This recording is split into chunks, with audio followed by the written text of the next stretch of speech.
We've been talking about it more and more since the Global Jam concluded, but I think it's pretty clear to say Kentucky basketball may have one of the best backcourts in the country this season.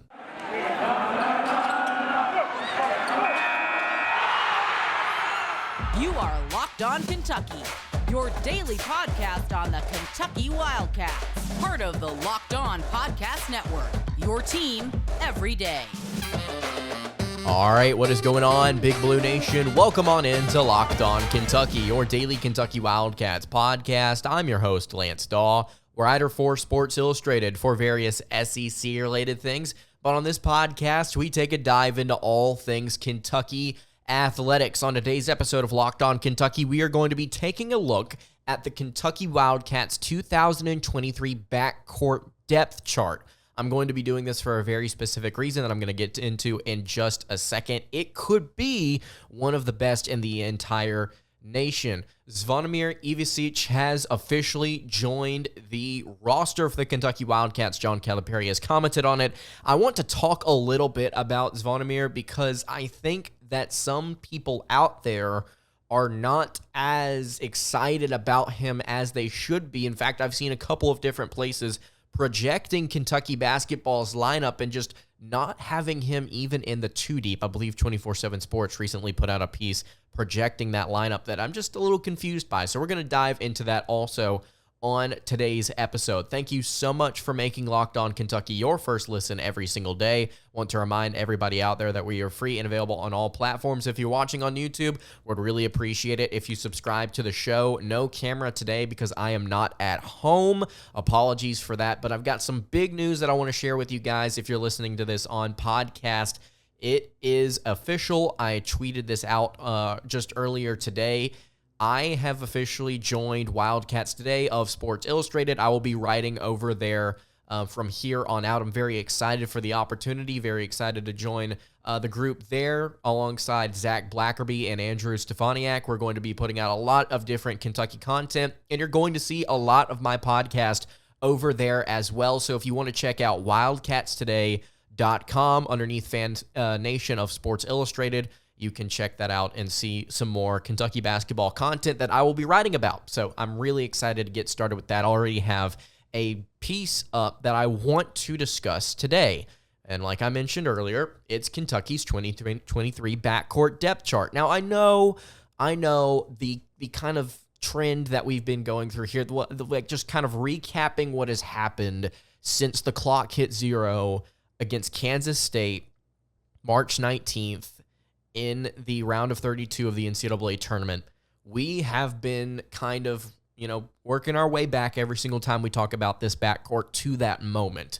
Just realizing, okay, in that moment after we lost to Kansas State, there's going to have to be a lot of work done through the transfer portal if Kentucky is going to be the team that they want to be this upcoming season, because they've got a very talented freshman class coming in, and they need pieces to surround it. They need pieces that are experienced and that are older to surround those guys. And you look at those guys, and they're primarily going to be featured in this backcourt. Obviously, no slant, no disrespect to Aaron Bradshaw or Justin Edwards, because they're going to be very talented players in their own right. But look at Sheppard, look at DJ Wagner, look at Rob Dillingham. Those were the guys that you were looking at, that you were excited about this upcoming season. I was very excited about Rob Dillingham for a long time there, heading into the summer.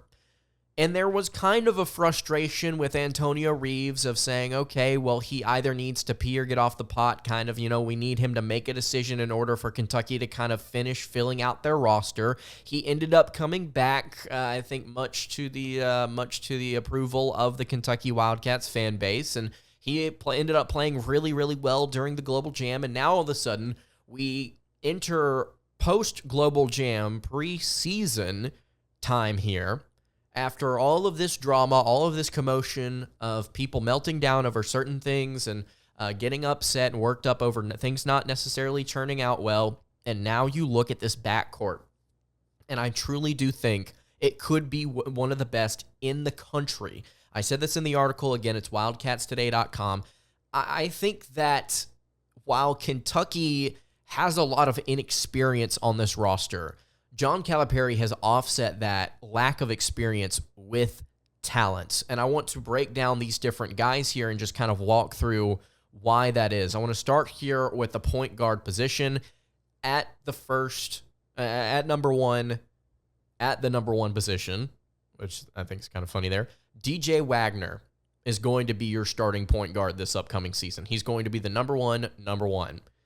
I think that some, including myself, were expecting Rob Dillingham to make a push for the starting spot this summer. And I think that he's going to play a good amount of point this year for UK. That's the spot he's going to primarily find himself in. I will be hard-pressed to see different situations where Kentucky wants to put Dillingham off the ball in different rotations or different sets when they run plays. I think it's going to be very difficult to find situations where Kentucky's going to want to do that. DJ Wagner, though, is going to be your number one. Not only is he a very capable scorer, but during the Global Jam, he averaged almost 5 assists per game, 4.8 to be exact, 14 points per game. He was solid. He was a very steady presence at PG1 for UK, and I found that kind of surprising because I really did expect Rob Dillingham to come in and get his time and be flashy and be fun and throw the ball all around the court, which he did to an extent during his minutes. But DJ just looked like he was the more comfortable player driving the offense. And DJ obviously is a very capable ball handler in his own right. We got to see several moments late in games where Wagner was able to kind of assert himself, something that we've not seen from other Kentucky guards over the past couple of seasons. We got to see him assert himself in moments and drive and get physical and get to the hoop, get fouled, get a bucket, make things happen for the offense. And I was really impressed with just how poised he looked for a freshman guard. I think he's going to be your number one. I don't think that there's a lot of disagreement with that, and I'm eager to see how the offense operates in a full-length game against a college opponent with DJ Wagner as your starting point. Like I mentioned, Rob Dillingham, he's going to be your backup. He was not an efficient scorer during his time at the Global Jam in Canada. He shot just 31.3% from the field, I believe. He averaged 3.5 assists in just 17 minutes of action. He had that one game where he had like 8 or 9 assists in just 10 minutes. He was really, really popping off, distributing the basketball, being fun, being creative, enjoying the moment, I think. I never saw a dull moment between Wagner and Dillingham on the court. I saw a lot of energy, and I really enjoy Rob Dillingham's kind of flashy, unpredictable play style. He's a very energetic and entertaining player to watch. But again, I go back to what I was saying earlier. DJ Wagner just simply looks like the steadier presence. And I think that's what John Calipari is going to rock with. And I understand that there are some out there that are going to still continue to push for Dilly to play a certain amount or get a certain amount of time. And I'm not sitting here saying I'm going to write him off because, again, he's one of my favorite players on this roster. I'm just afraid with other players outside of Wagner kind of taking minutes away from him, he's going to be kind of left in the shadows. And I hate that. I hate the fact that we are already seeing, after the Global Jam, people talk about other guards that aren't even starting over a guy like Rob Dillingham, a former 5-star prospect who is just a really, really fun player to watch. And I really do hope that he plays sort of a Devin Booker role this season, and people are able to identify him and give him more attention and the praise that he deserves through that. I hope that's what we're looking at here. But as of right now, Dilly is your number 2. And as of today, he is kind of being overlooked because of other guards in this rotation. And I want to switch over to shooting guard, which may include somebody that plays at point quite a bit. Before we get to that, though, I want to tell you guys about our friends over at LinkedIn Jobs. These days, every new potential hire can feel like a high-stakes wager for your small business. You want to be 100% certain that you have access to the best qualified candidates available, and that's why you have to check out LinkedIn Jobs. LinkedIn Jobs helps you find the right people for your team faster and for free. You can add your job to the purple hashtag hiring frame on your LinkedIn profile to spread the word that you are hiring. They've got simple tools like screening questions to make it easy to focus on candidates with just the right skills and experience so you can quickly prioritize who you would like to interview and hire. Small businesses rate LinkedIn Jobs #1 in delivering quality hires versus leading competitors. They can help you find the qualified candidates you want to talk to faster. You can post your job for free at linkedin.com/lockedoncollege. That's linkedin.com/lockedoncollege to post your job for free. Terms and conditions apply. All right, continuing along here on the Monday edition of Locked On Kentucky. Lance Dawe hanging out here with you. Really appreciate everybody making Locked On Kentucky your first listen every single day. Going to be at 5 episodes every single week from here on out for the rest of the season. I'm sorry, because of some personal, family, and health issues, not with myself, I've been kind of distant from the podcast here recently. I apologize for that, and I think that moving forward with football season in full effect now, with just a week or a couple of weeks away from week 0, we are going to be all in on everything going on with UK. And I want to continue the conversation here about the guard position. Again, to go back to what we were saying about point guard, I think DJ Wagner is your starter. I think Rob Dillingham is your number 2. I'm very excited about both of these players. It's a shame that Dilly's kind of being written off in a way by certain people out there. I'm not calling out anybody individually. Just some people out there have not been giving him, I think, the praise that he needs and he deserves because of the potential there. Just because you got to see 4 games in Canada doesn't mean you're writing certain players off entirely. Doesn't mean it's like it's the end of the world. Let's just be a little bit more patient with these guys. Let's look forward to what they could be this season. At shooting guard, I think we've got a guy that we really are excited about, and we really are looking forward to seeing what he does in his final year of collegiate eligibility. That's Antonio Reeves, the transfer from Illinois State. Played well last season, was one of, if not the best three-point shooter on Kentucky's roster, one of the best three-point shooters in the SEC last season, the flamethrower. He was able to get things done just out of nowhere, it seemed, at certain times when Kentucky needed a string of buckets. He was able to light it up. I believe he played well in that first game against Providence in the NCAA tournament. He actually, I think, really struggled in that final game against Kansas State. Took a lot of shots, was like 1 of 13 from the floor. Just simply was not able to get things going. It was a very odd type of game for Reeves. And now you're looking at him heading into this year, again, to kind of back things up to the mid-spring, late spring maybe, where we were talking about Reeves coming back. And we were kind of sitting there saying, okay, well, if he's going to come back, is he going to be starting? Because we had certain ideas about the rotation at that time. Things have changed since then, obviously. But there was a concern that Reeves was going to come back, he was going to start, and there would be defensive issues, there would be inefficiencies. Last time we saw him, he was really struggling to score, all these different things. Well, Antonio Reeves does come back. He announces that he's returning. And he comes into this global jam, and he absolutely rips it apart. 23 points per game, 57.9% shooting from the floor, 56.3% from outside the arc. He played out of his mind on the offensive end of the floor. He played insanely well. And now people are sitting here saying, hey, wait a minute. Antonio Reeves could lead this team in scoring this year. And I saw some other beat writers saying that on Twitter. I was saying that, and I'm not sitting here saying, look at me, I'm Nostradamus. I was saying that after the first game, I was saying, hey, if he plays even like half of what he did throughout this tournament, if he plays like half in terms of like efficiencies and just being comfortable and being in the flow of the game, I think that he could easily lead this team in scoring by 1 or 2 points. Like there could be a gap between the next player on this roster, and that's really surprising to think about whenever you consider the fact that guys like Wagner, guys like Bradshaw, guys like Justin Edwards are on this team.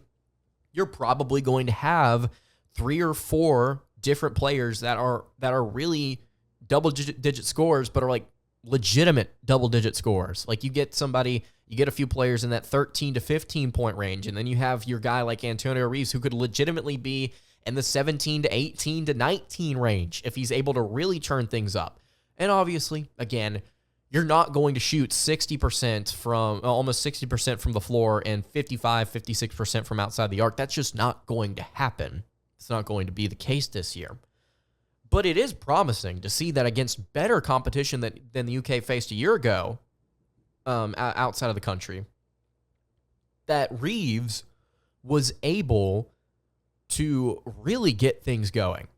He's going to be an extremely reliable option at the 2 for UK in his final year with the Cats. He proved that this summer, I think. And again, it was 4 games in the Global Jam. You can't act like that it's the end of the world or, we're going to win the national title because of one individual player. But Reeves, I really think if he's able to kind of assert himself a little bit further in that leadership type of role, he could be the MVP of this year's team. He could very well be. At the backup spot, at the shooting guard position, I have the wild card of this year's team, and that's Reed Sheppard. Now, some of you out there, including myself, were not expecting a lot of Reed Sheppard heading into this season.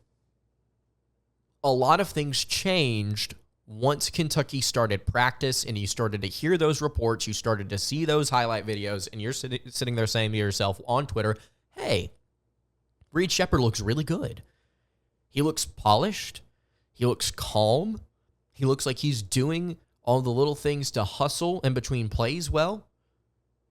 I'm really impressed with the all-around game of Reed Sheppard because that's what we're hearing. And Calipari continues to say, we added Reed Sheppard because he is a player that makes us better and helps us win basketball games. And it seems very kind of stereotypical. It seems kind of bland to say, and it makes you think that, okay, well, maybe he's not as fired up about this kid as maybe some others would be. But I think it's legitimately true after getting to see how Sheppard played in the Global Jam. And he earned those minutes, by the way. 21 minutes of action per game. Here are the statistics. 8.5 points on 50% shooting. 2.3 rebounds. 5.8 assists, which led the team, by the way, during the Global Jam. 1.8 assists, or 1.8 steals, 1.3 blocks. Again, just 21 minutes of action. Over 2 rebounds, almost 2 steals, 1.5 blocks, 8.5 points. I mean, he did everything for Kentucky. He was a surprising star of the Global Jam for UK. And I think that this year, Sheppard is your backup too.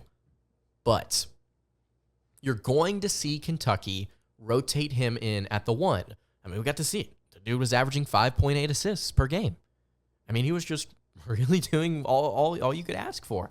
Distributing the basketball, playing hard defense, anticipating things. You should reward him. I think Kentucky's going to reward him for his efforts by allowing him to run the offense a little bit this year. Because he's definitely capable of it. He's got that steadiness, that control that DJ Wagner has. And I think that he's able to allow Kentucky to get creative, I think, offensively with that third option if they really want to. Now, I'm not saying they're going to necessarily, but I think that he has solidified himself as that third guy. It could be completely different whenever we get to the Kansas game, whenever we get to the Louisville game, the North Carolina game. You could see UK just say, okay, Sheppard, you're off ball, period, full stop. And Rob Dillingham's going to be our backup too. And we're not going to try and stretch this position group out. We're going to focus on a couple of different guys and we're going to let them rock. That could be the case. But I really do think you're going to see some of these non-con games, the St. Joe's of the world. You're going to see some of these non-con games where Kentucky's going to let him play. And you're going to see him play well. You're going to see him make things happen. And he's going to continue to earn his position. I think that Reed Sheppard is your backup 2, and he has the potential to be your backup 1 if things fall a certain way. There is a world where we look up at the end of the 2023-2024 season with Sheppard as the backup point, not necessarily in terms of rank in the rotation, okay, but in terms of minutes. I think that that's a very real possibility, and we'll just have to see what happens. On the article, I had DJ Wagner and Adu Thiero kind of split at that third spot on the depth chart here at shooting guard. Wagner can play off ball, and Thiero, he's more of a wing, especially now considering he's bulked up. He's grown. There's a world, though, where Coach Cal throws out a lineup with Thiero at the 2. I mean, that's just possible. It's just genuinely possible. Now, is it going to be often? No. But I think it's definitely, there's a chance. And then the extras here, Joey Hart, 3-star shooting guard, can play the 2 or the 3 at 6'5", Walker Horn, Kareem Watkins a point guard, Horn kind of a wing shooting guard. It's hard to see any of them cracking the rotation this season at any point. But if Kentucky gets hurt at shooting guard, I think Hart is there, and he's the next guy up. If you've got any thoughts on the Kentucky basketball depth chart for the backcourt that I have here, you can leave it in the YouTube comments below. You can also hit me on the socials at LockedOnUK. I want to hear you guys' thoughts. What do you think about Kentucky basketball's backcourt this upcoming season? The final thing I want to get to here, Zvonimir Ivisic, I want to talk about what he could be for Kentucky. We've already discussed this, but there are some out there that are just not, I think, completely sold on it. And I want to read to you guys what Cal had to say about this kid, because I think it truly does play into kind of the discussion I want to have here, which is, hey, this guy's going to play like a serious amount this year. Before I get to that, though, I just want to remind you guys, if you're listening on YouTube, please subscribe to the channel. If you're listening on podcast, please follow along wherever you are listening. It would be greatly appreciated. And then leave us a review. Let me know what you think about the show, preferably a 5-star review if you can do that on your listening platform of choice. And then one more time, I'm excited to work with wildcatstoday.com underneath Sports Illustrated. We've got this depth chart up over on wildcatstoday.com. You can check us out there as well. But of course, again, subscribe wherever you are listening. It would be much appreciated. All right, wrapping up the Monday edition of Locked On Kentucky. Lance Dawe hanging out here with you. Really appreciate you guys tuning in. Really excited to keep things going here. A beautiful Monday afternoon. I want to talk about Zvonimir Ivisic. And in case you're wondering, his name is pronounced Zvonimir Ivisic, or Sitch, if you want to say it more like that. Ivisic. You could say it as well that way. But Zvonimir is the latest addition to Kentucky basketball's roster, and they announced this actually today. They officially announced it, that he would be joining the program. 7'2", 220-pound forward from Croatia. He is the 9th newcomer to join this team this offseason. I'm very, very intrigued by this player. He's the unicorn of this year's team. We did an episode talking about that. We are witnessing a collection of talent I've not seen in quite some time. And I'm just really, really excited about guys like Zvonimir, because of what they can add. Because it's not like we're just adding somebody that's just going to sit on the bench, right? It's not like we're just going to add somebody that's just like, oh, look, a 7'2" dude that can handle the ball and shoot. He'll be backing somebody up that's backing somebody else up. 24/7 Sports, if I'm not mistaken, recently put out a projected depth chart for Kentucky. And they had a couple of things, I think, wrong. But overall, I think it was correct. But the biggest issue that I had with it was hardly a mention of Ivisic and how he was just going to be like third-string center behind Trey Mitchell and then Aaron Bradshaw and Ugonna Onyenso whenever they rotate in. I was like, what? I just don't see. Go and again, I said this on the show whenever we did this episode when he committed. Go and watch this kid's highlight tape. It's going to shock you whenever you get to see what he can do with the basketball. He's really, really fun on the pick and roll. He's a great finisher, obviously. Very difficult to not be at 7'2". He can handle the ball. I think that's going to become a little bit more of a limitation once he gets to college. And then on top of this, he actually can shoot the basketball. He shot 34% from deep while playing almost 20 minutes a game in the FIBA U20 European Championship for Croatia. Averaged 11 points, 5.5 rebounds, 3.4 blocks. He's a great defender, a great scorer, and overall just a fascinating basketball player because of his height. Kentucky is going to use this kid this year. I would be so shocked and honestly upset if we don't get to see him out there actually making an impact. And whenever I say that, I mean like actually playing 15 to 25 minutes a game. And Coach Cal, in his press release, sounds very excited about what Zvonimir can do for the team. In the press release, Calipari said, quote, Big Z is a dynamic and modern big who has guard-like skills, but can make a major impact around the rim. Defensively, he is an elite shot blocker who moves well for being 7'2" and can impact the game from the outside in because of his ability to make threes. As excited as he is to play for us, I'm just as excited to have the opportunity to coach him. We can't wait to get him to campus, to get integrated with our team and our culture. I am so fascinated with players like this, the Wembanyamas, the Durants, the different type of player, the Jabari Smiths even of the world, where you've got a guy that's 6'10" plus that can handle the basketball and can actually shoot. It's not one of those situations where it's just like, you know what? He can toss one up every now and then if you need him to. And if you get him into like volume territory, he becomes an inefficient player. This is a kid that has great form and is confident in his shot. It looks like, just based on the numbers and based on the highlights, this is somebody that you can feed the basketball quite a bit every game.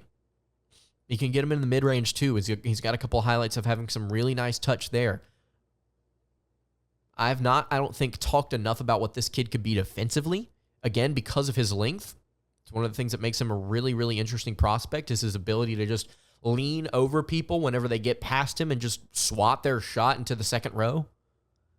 And there may not be a ton of weight there. This is something that I said the first time we talked about this. There may not be a ton of weight. Only 220 on 7'2". But I don't necessarily think that you need him to like gain a bunch of weight. You maybe need him to get a little stronger, but that doesn't mean weight needs to be added. So overall, I think that I don't know how you would classify him in terms of star ranking. I don't know how you would do that. But in my mind, just based off of his highlights alone, I mean, this is a 5-star. If we could give him 6, I would. There's so much potential here. There's so much raw potential. And as Cal said, he's excited to have the opportunity to coach this kid and develop him. There's no way this kid does not play for UK this season. And I would really, really hope that somehow he's able to stick around for one more year because, man, he'd be a lot of fun on next year's team. So I'm intrigued. I'm excited. Whatever word you want to use that just makes you feel happy, that's how I feel about Zvonimir Ivisic. And if you've got any thoughts on Zvonimir, you can leave that in the YouTube comments below. Any thoughts on today's episode, YouTube comments, or you can hit me on the socials at Locked On UK. That's going to do it for today's episode of Locked On Kentucky. You can follow the show, like I just said, on Twitter or X, whatever you prefer, at Locked On UK. You can follow me on Twitter at @LanceDawe_, and you can follow the show over on Instagram at Kentucky Podcast. Any questions, comments, concerns, leave them in the YouTube comments. Hit me on the socials. I will see you all tomorrow. Have a good day, everybody, and God bless.